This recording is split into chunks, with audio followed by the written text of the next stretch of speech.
Hi friends, welcome to Indian recipes Tamil. நம்ம இன்றைக்கி காய்கறியே இல்லாமல் ஒரு சூப்பரான குழம்பு ரெசிபி தான் பார்க்க போகிறோம். அதுலேயும் இந்த குழம்பு ரெசிபி நீங்கள் செய்துட்டிங்கன்னா 2 வாரம் ஆனாக்குள்ளே கெட்டு போகாது. ஒரு வாரத்துக்கு நீங்கள் ஃப்ரிட்ஜில் வைக்காமல் வெளியில் வச்சு கூட சாப்பிடலாம். ஒரு வாரத்துக்கு அப்புறமா ஃப்ரிட்ஜில் வச்சிங்கன்னா இன்னும் ஒரு வாரத்துக்கு கூட இது கெட்டு போகாமல் இருக்கும். இதை நீங்கள் சாதத்து கூட, இட்லி, தோசை, சப்பாத்தி கூடலாம் வச்சு சாப்பிட்லாம். இதுக்கு தொட்டுக்கிறதுக்கு வேறு எந்த காயுமே தேவையில்லை. அவ்வளோ சூப்பராக இருக்கும். இது செய்கிறதும் ரொம்ப ரொம்ப ஈஸி. இன்றைய காலகட்டத்தில் நம்ம கடைக்கு போய் எந்த ஜாமுனும் வாங்க முடியாது. ஸோ வீட்டில் இருக்கக்கூடிய பொருட்களை வச்சு இந்த ரெசிபியை எப்படி சட்டுன்னு செய்கிறதுன்னு வாங்க பார்க்கலாம். ஃப்ரெண்ட்ஸ், உங்களுக்கு இதே போல் காய்கறி இல்லாத ரெசிபிஸ் வேணும்னா கீழே கமெண்ட் பாக்ஸில் பதிவு பண்ணுங்கள். கண்டிப்பாக நான் நிறைய ரெசிபிஸ் அப்லோட் பண்ணுறேன். வீடியோக்குள்ளே போகிறதுக்கு முன்னாடி இன்றைக்கான 2 பெஸ்ட் கமெண்ட்ஸ் பார்த்துடலாம். ஃபர்ஸ்ட் கமெண்ட், ஷர்மினி தியாஸ் அப்படின்ற சிஸ்டர் மலேசியாவிலேருந்து எழுதியிருக்காங்க. நான் உங்களோட இந்த அல்வா ட்ரை பண்ணேன். இட்ஸ் சூப்பர், ஆப்சம்கா. தேங்க்யூ ஃபார் த ரெசிபின்னு எழுதியிருக்கீங்க. ரொம்ப ரொம்ப நன்றி சிஸ்டர் உங்களுக்கு. 2வது கமெண்ட், பட்டர்ஸ்காட்ச் ஐஸ்கிரீம் அப்லோட் பண்ணியிருந்தோம்ல, அதில் சின்ன முனியன் அப்படின்ற பிரதர் எழுதியிருக்காங்க. நான் செஞ்சேன், வெரி சூப்பர்.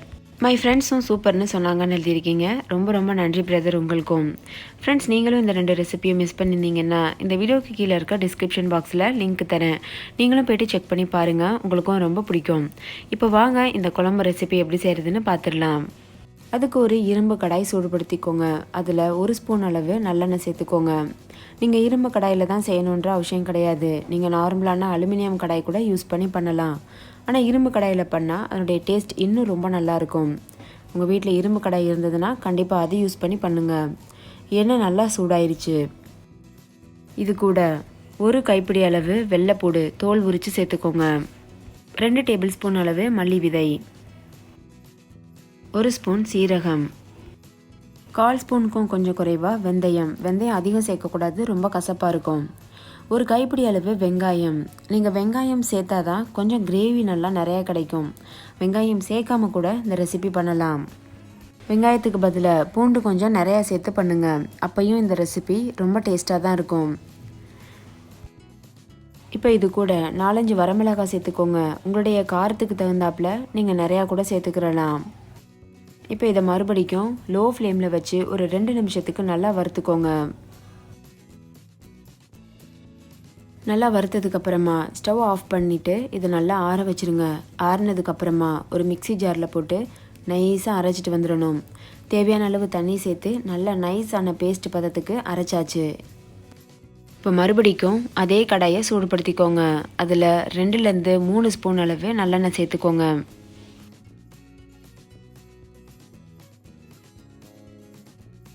நல்லெண்ணெய் சேர்த்து செய்தால் தான் இந்த குழம்பு ரொம்ப சுவையாக இருக்கும்.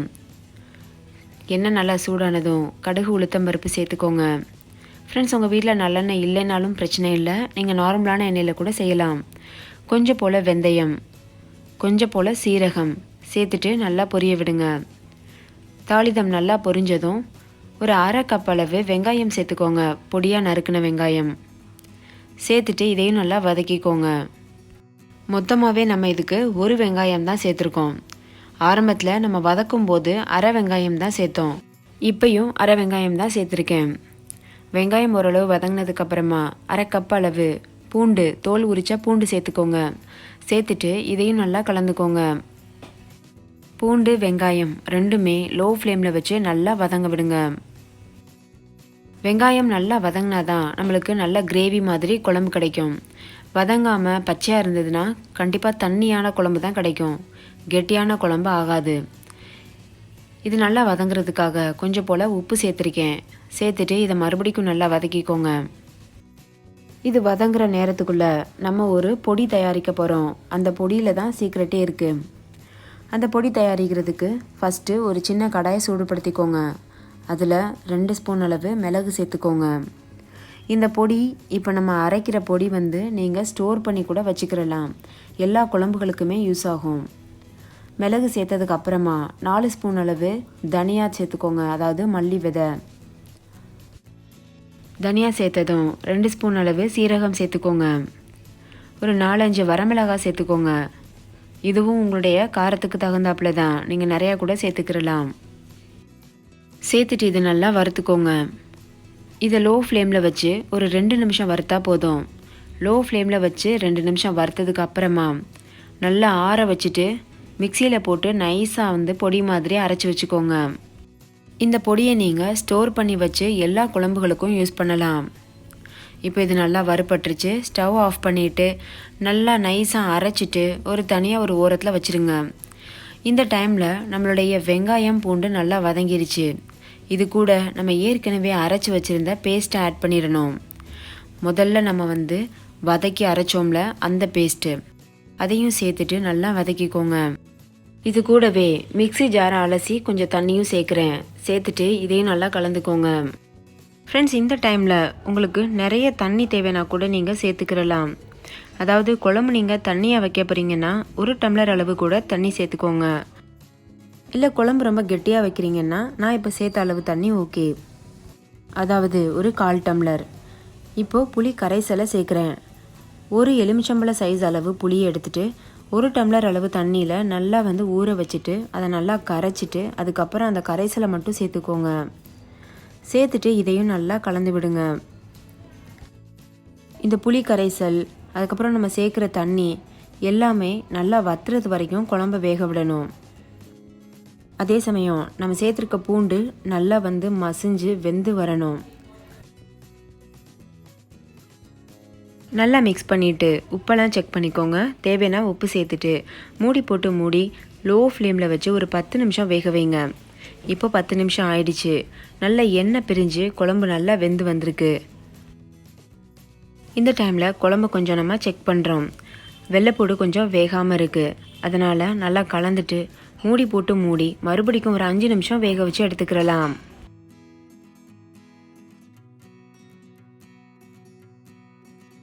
இப்போ 5 நிமிஷம் ஆயிடுச்சு. குழம்பு நல்லா வத்திடுச்சு. நல்லா கிரேவி பதத்துக்கு இருக்குது. கடைசியாக கொஞ்சம் போல் வெல்லம் நல்லா உதுத்துட்டு இது போல் சேர்த்துக்கோங்க. இது 1 ஸ்பூன் அளவு வெல்லம் இருக்கும். வெல்லம் முற்றிலும் ஆப்ஷனல். எனக்கு பொதுவாக காரக்குழம்புல வெல்லம் சுவை ரொம்ப பிடிக்கும், அதனால் சேர்த்துருக்கேன். நீங்கள் ஒரு டைம் ட்ரை பண்ணி பாருங்கள். உங்களுக்கு பிடிச்சிருந்தா சேர்த்துக்கோங்க. சேர்த்துட்டு வெல்லம் கரையிறது வரைக்கும் நல்லா இது போல் கலந்துக்கோங்க. நல்லா கலந்ததுக்கப்புறமா நம்ம ஏற்கனவே வறுத்து அரைச்ச பொடியிலிருந்து ஒரே 1 ஸ்பூன் மட்டும் சேர்த்துக்கோங்க. சேர்த்துட்டு மிச்சம் இருக்க பொடியை நல்ல ஒரு ஏர்டைட்டான கண்டெய்னரில் போட்டு ஸ்டோர் பண்ணிக்கோங்க. எப்போல்லாம் நீங்கள் காரக்குழம்பு செய்கிறீங்களோ அந்த டைமில் கடைசியாக 1 ஸ்பூன் பொடி தூவி இறக்குனீங்கன்னா ரொம்ப சுவையாக இருக்கும். இது நம்ம கரம் மசாலாவுக்கு பதிலாக கூட யூஸ் பண்ணிக்கிறலாம். ஃப்ரெண்ட்ஸ், இப்போது கடைசி நேரம் வந்துருச்சு.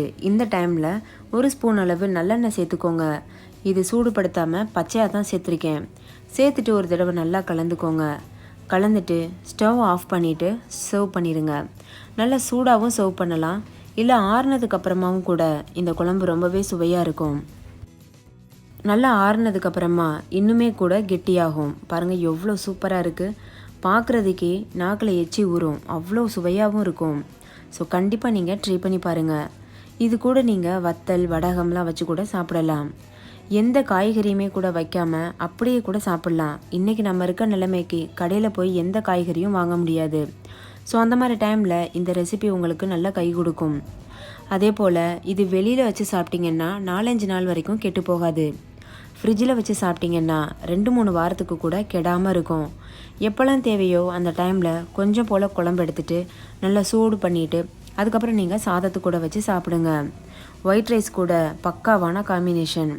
அதே போல் தோசை இட்லி இது கூடலாம் நல்ல காம்பினேஷனாக இருக்கும். ஸோ இந்த ஒரு குழம்பு உங்களுடைய எல்லா தேவையும் பூர்த்தி பண்ணும். அதாவது இட்லி தோசை சப்பாத்தி பூரி ரைஸ் கூடலாம் நல்ல காம்பினேஷனாக இருக்கும். அது இல்லாமல் கொஞ்சமாக கஞ்சி சாதம் வச்சு இந்த கூட்டை கொஞ்சம் போல் வச்சுட்டு தொட்டு கூட நீங்கள் சாப்பிடலாம். அது இன்னுமே சுவையாக இருக்கும். ஸோ ஃப்ரெண்ட்ஸ், கண்டிப்பாக இந்த குழம்ப இன்றைக்கி ட்ரை பண்ணி பாருங்கள். ட்ரை பண்ணிவிட்டு உங்களுடைய எக்ஸ்பீரியன்ஸ் ஃபீட்பேக் கமெண்ட்ஸ்லாம் ஷேர் பண்ண மறந்துடாதீங்க. உங்கள் கமெண்ட்ஸ்க்காக நான் வெயிட் பண்ணிகிட்ருப்பேன். இன்னொரு சூப்பரான ரெசிபியோடு நான் உங்களை சந்திக்கிறேன். அதுக்கு முன்னாடி இந்த வீடியோ உங்களுக்கு பிடிச்சிருந்ததுன்னா இந்த வீடியோவுக்கு கீழே லைக் பட்டன் இருக்குது, லைக் பட்டன் கிளிக் பண்ண மறந்துடாதீங்க. உங்கள் ஃப்ரெண்ட்ஸ் கூட நிறைய ஷேர் பண்ணுங்கள். இன்றைக்கி சூழலில் அவங்களுக்கும் இது ரொம்ப யூஸ்ஃபுல்லாக இருக்கும். இதே போல் நிறைய ரெசிபிஸ் நம்ம சேனலில் வரப்போகுது. அதாவது காய்கறி இல்லாமல் வீட்டில் இருக்கக்கூடிய பொருட்களை வச்சு எப்படி சிம்பிளாக breakfast recipe lunch recipe snacks ரெசிபிலாம் பண்ணலான்னு சொல்லி நான் அப்லோட் பண்ண போகிறேன். ஸோ தொடர்ந்து வாட்ச் பண்ணுங்கள். ஓகே ஃப்ரெண்ட்ஸ், நாளைக்கு இன்னொரு சூப்பரான ரெசிபியோட நான் உங்களை சந்திக்கிறேன். அதுக்கு முன்னாடி நம்ம சேனல் இந்தியன் ரெசிபீஸ் தமிழை சப்ஸ்கிரைப் செய்யாத நண்பர்கள் சப்ஸ்கிரைப் செய்ய மறக்காதீங்க. தேங்க்யூ. பாய்.